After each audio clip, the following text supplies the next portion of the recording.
slow up. No, I don't take shit. I got no love for the fakeness. If you wanna play tough and wanna hate this, I'll always show up.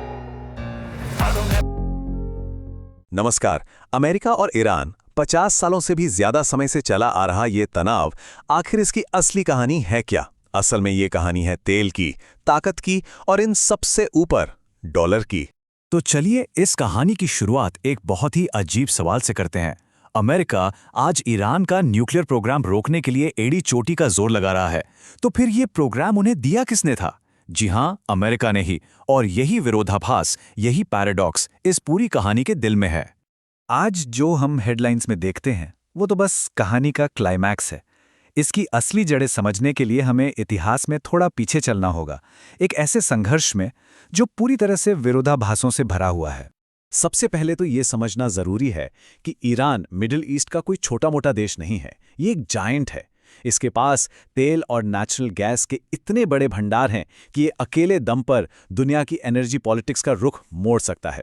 तो चलिए अब चलते हैं इस कहानी की जड़ों की तरफ, 1950s का वो दौर जहां इस पूरे खेल की नींव रखी गई।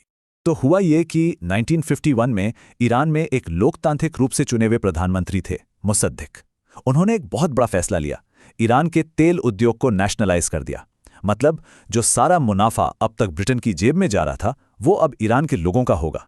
अब ये बात वेस्टर्न पावर्स को, खासकर ब्रिटेन और अमेरिका को, बिल्कुल हजम नहीं हुई। तो ठीक 2 साल बाद 1953 में CIA और MI6 ने मिलकर एक सीक्रेट ऑपरेशन चलाया, ऑपरेशन एजेक्स, और एक झटके में मुसद्दिक की सरकार गिरा दी गई और उनकी जगह अमेरिका के वफादार शाह को गद्दी पर बिठा दिया गया। और अब देखिए विडंबना, यही अमेरिका 1957 में एटम्स फॉर पीस प्रोग्राम के तहत ईरान को उसका पहला न्यूक्लियर रिएक्टर और टेक्नोलॉजी देता है।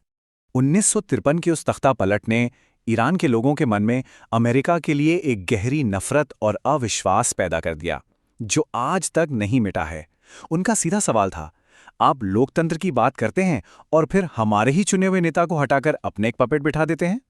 यहीं से डेथ टू अमेरिका जैसे नारों की शुरुआत हुई।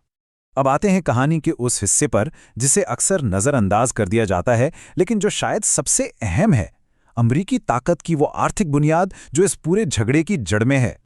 साल था 1971। अमेरिकी प्रेसिडेंट रिचर्ड निक्सन ने एक ऐसा ऐलान किया जिसने पूरी दुनिया के फाइनेंशियल सिस्टम को हिलाकर रख दिया। उन्होंने गोल्ड स्टैंडर्ड को खत्म कर दिया। इसका मतलब यह था कि अब अमेरिकी डॉलर के पीछे सोने की कोई गारंटी नहीं थी। इसे निक्सन शॉक कहा गया। रातों रात दुनिया का डॉलर पर से भरोसा डगमगाने लगा। अमेरिका को अब तुरंत एक नया तरीका ढूंढना था जिससे दुनिया को डॉलर की जरूरत हमेशा बनी रहे। और वो नया तरीका था पेट्रोडॉलर सिस्टम।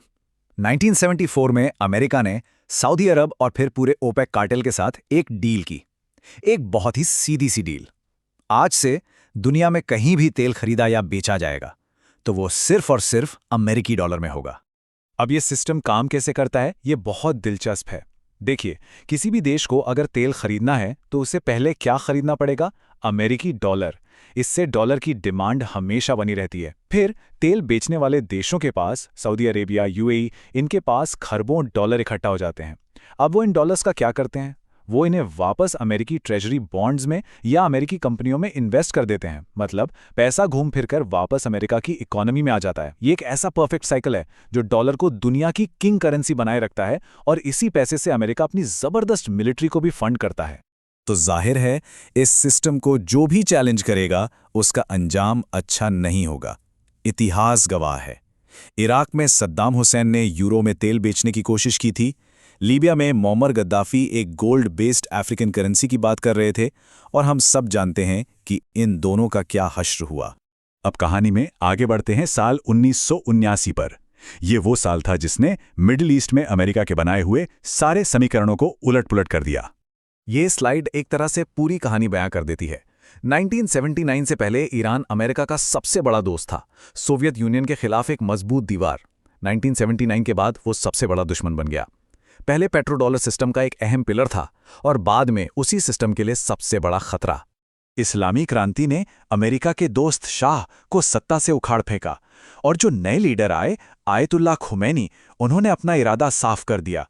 वो इस क्रांति को सिर्फ ईरान तक नहीं रखेंगे बल्कि इसे एक्सपोर्ट करेंगे, मतलब पूरे मिडल ईस्ट में फैलाएंगे। ये सऊदी अरब और दूसरी अमेरिकी दोस्त राजशाहियों के लिए एक सीधा एग्जिस्टेंशियल थ्रेट था। अब सवाल ये था कि ईरान जैसी एक रीजनल पावर अमेरिका जैसी सुपर पावर का मुकाबला कैसे करेगी। यहीं से ईरान ने अपनी एक बिल्कुल अलग एसिमेट्रिक वॉरफेयर की स्ट्रैटेजी बनाई। ईरान की स्ट्रैटेजी के दो मेन पिलर्स हैं। पहला, फॉरवर्ड डिफेंस, मतलब लड़ाई अपने घर में नहीं बल्कि दुश्मन के दरवाजे पर जाकर लड़ो। इसके लिए ईरान ने प्रॉक्सी ग्रुप्स का एक पूरा नेटवर्क खड़ा किया। लेबनान में हिजबुल्ला, यमन में हूती, फिलिस्तीन में हमास। ये ग्रुप्स ईरान के लिए लड़ते हैं और पूरे रीजन में अमेरिका और इजराइल को उलझाए रखते हैं। और दूसरा और शायद सबसे जरूरी pillar, nuclear insurance policy. Iran ने नॉर्थ कोरिया से सबक लिया। अगर आपको अमेरिका से बचना है, अगर आपको रिजीम चेंज से बचना है, तो आपके पास एक एटम बॉम्ब होना चाहिए। ये अल्टीमेट डेटरेंट है।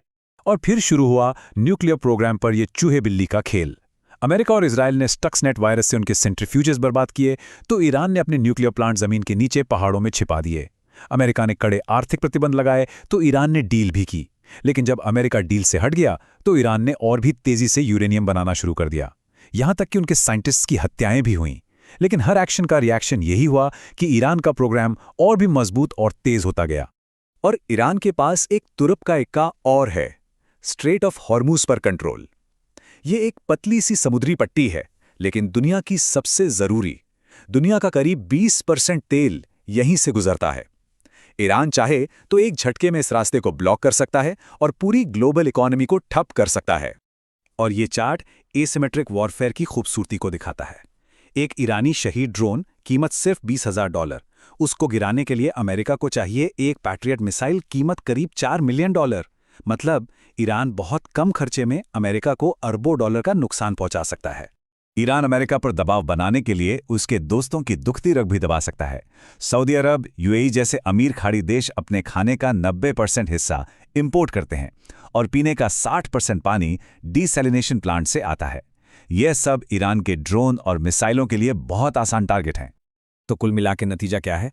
एक बहुत ही खतरनाक डेडलॉक, एक ऐसा गतिरोध जहां कोई भी जीत नहीं पा रहा है। मिलिट्री स्ट्राइक ईरान के प्रोग्राम को थोड़ा लेट कर सकती है, पर खत्म नहीं कर सकती।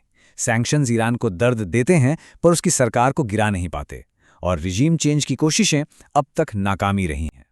तो हम वापस उसी सवाल पर आते हैं, क्या ये पूरी लड़ाई सिर्फ एक न्यूक्लियर बम की है या फिर ये डॉलर के दबदबे की लड़ाई है?